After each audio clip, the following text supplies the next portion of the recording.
Let's talk about collecting rainwater. Well, let's not just talk about it. Let me show you guys how it works. This is Nate Petrosky from Narrowway Homestead. I've been using this system for 4 years now. Collecting rainwater to a lot of people seems really scary, unconventional, and I kind of sort of felt that way too, and I don't really anymore. I'm thrilled with it. Let's start at the very beginning. Obviously, the rain hits the roof. Can't quite see it from here, but I do have gutter guard on there. That keeps the biggest debris out. The only time I really don't collect rainwater is during pollen season, when all these trees put all their pollen all over the place, and I really don't want all that organic material in the tank itself. So I don't collect then. I just bypass it. It is a 2,500 gallon tank. It's plenty for here, particularly in the spring rainy season. Water gets into the gutters, goes down the downspouts, and goes into this, which they pretty much call a leaf eater. It's a trash can with a piece of window screen. All the stuff that makes it through the gutter guard ends up into the finer screen there, and then it just kicks off down onto the ground. And most of the water goes through. Every once in a while I have to go up there and just kind of brush that off. I lean out that patio door to do so. Then the water goes down. I mean, you see I've got two pipes. This is a first flush diverter. Not everybody's familiar with first flush diverters, but basically this is empty when the rain starts and it fills up. It goes down to right about there, and there's a cap on the end of it. That's 4-inch PVC for most of it, 3-inch in part of it. So the dirtiest water, it hasn't rained in a while, the roof's kind of dirty. The dirtiest water is going to be the water that first comes off until the rain ends up pushing it off. So the dirtiest water comes down here, there's a cap on there, and this fills up. And these two elbows here, plus the reduction in pipe size, means that the heavier, bigger particles seem to stay down in here. This fills up, and then suddenly it's full. Then what? Well, then the water finally runs across here and goes down and into the tank. And what that does in there, this goes down and it splits off into a T. Give me just a second to get this opened up here. And down in there, it's really hard to see. I really need to come up here at night with a flashlight, and then I can actually show you guys what's going on. You can see some stuff floating on the top. That's kind of typical.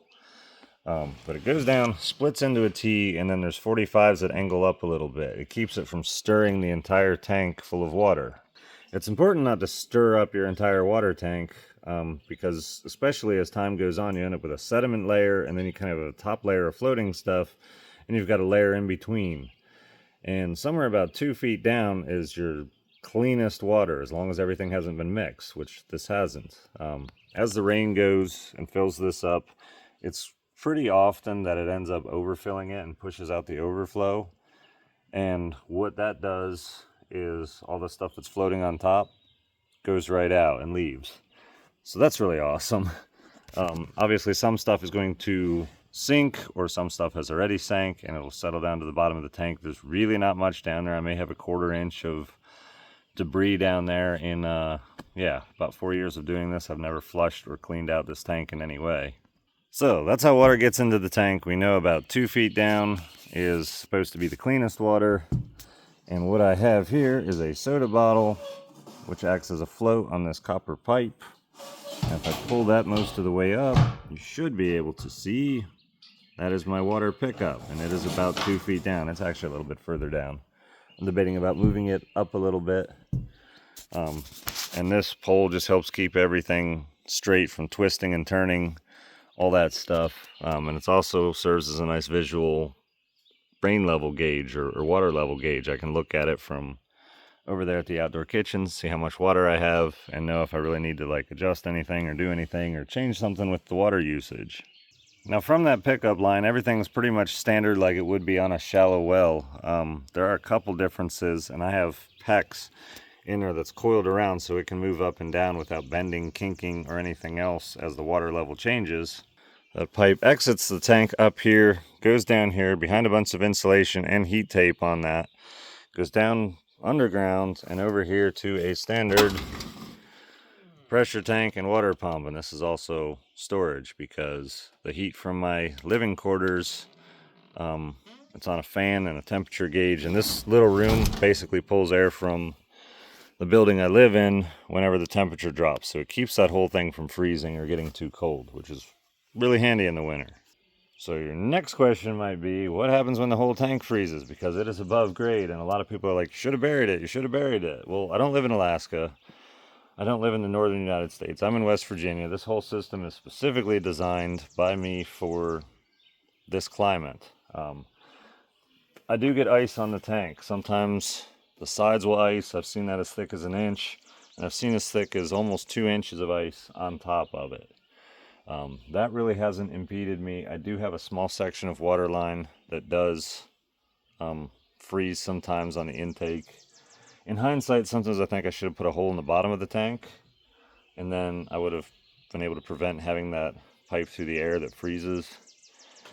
It freezes on me like once a year, and I love the idea of not having a hole at the bottom of my water tank where something can go wrong, and to fix it I must drain the entire water tank, because this is my water. Like, it's much better to have to come out here and bucket water out of the top of it than to have no water because something leaked and it all went out the bottom. So that's my thoughts on it. I go back and forth whether I did the best thing or not. That's just what I did. I was in a hurry. This went up in the first 6 months of homesteading. I didn't even have all the line buried. I had line just running through here across the ground in parts, and that all froze up, and that was a pain in the winter time. Obviously I've improved that. All the water line is below grade now. One other thing I should touch on that I should have said earlier in the video, because it would fit better, but on this first flush diverter, I said it was empty. Well, how does it get empty? Well, there is a threaded cap down here on the bottom, and it's only threaded on so much, and so it drips. I try to go for like a drip a second, something like that. And what ends up happening is this whole thing empties out. So as the roof's getting dirtier and dirtier, you know, day 1, day 2, day 3 without rain, this is getting lower and lower, and eventually it's completely empty. So if the roof is really dirty, it's got a place to go again. And the other thing I do bypass a lot, because I treat this water tank, I treat it with chlorine. I've treated it with bleach in the past, chlorine, bleach, not a lot of difference in my opinion. I did used to treat it with lactobacteria, which is a probiotic, which outcompetes other bacterias under the right conditions. It's difficult to know, like, if you're for sure good or not. I pretty much had it figured out. It's much more difficult to just manage, and you can't ever send your water for testing because it'll come back with high levels of bacteria. Well, yeah, it's because probiotic is a bacteria, like lactobacteria is a bacteria. So, you know, it kind of puts out the whole, just gets rid of the whole water testing thing, and now I can get it tested, and it's a little more close to conventional of what people are looking to see in the laboratory. And a lot of people ask if I drink this water, and yes, I do, but typically I filter it. I have a reverse osmosis filter with a remineralizer in it. It remineralizes or puts the minerals back in the water that filter takes out. That being said, because this is rainwater, there's really not many minerals in it anyway, so there's really not many minerals being taken out. That brings me to my next point about hard water. I've had wells different times in my life. A lot of times you really fight with hard water with them. You have to get a water softener, or they clog up pipes or shower heads or faucets, and you get all this stuff on them. I don't like that, and I don't have that problem because it's not hard water at all. Like, I don't filter once it goes into this tank. Nothing is filtered from there unless I'm doing drinking water. The shower water, everything just goes through. I've not clogged up any shower head nozzles, none of that. It's worked out really good. Again, 4 years on here just gives me the confidence to just be really happy with the system and how it's set up. So that's basically a brief overview of the water storage. I think it's working really well. If I had to do it again, I would do it pretty much the same way. Putting this inside of a building or putting it all below grade would be really cool. It is not a direct burial rated tank. It was cheap. So once it got partially empty, the dirt would just cave in the sides. And I could have, put up cinder blocks and done a whole basement thing essentially. But again, I was trying to get water collection going, like, in a pinch. The system's working. I probably will do an underground cistern once I build a house out here. But it was a compromise. I needed good water that was reliable at the same time, like it had to be up fast and work good. And so far, I'm absolutely thrilled with this system. I couldn't be happier. I'm truly surprised it works as well as it does. But anyway, hope this was helpful, informative, and if you like this video, hit that subscribe button. You'll see more stuff like this from my channel. Thanks.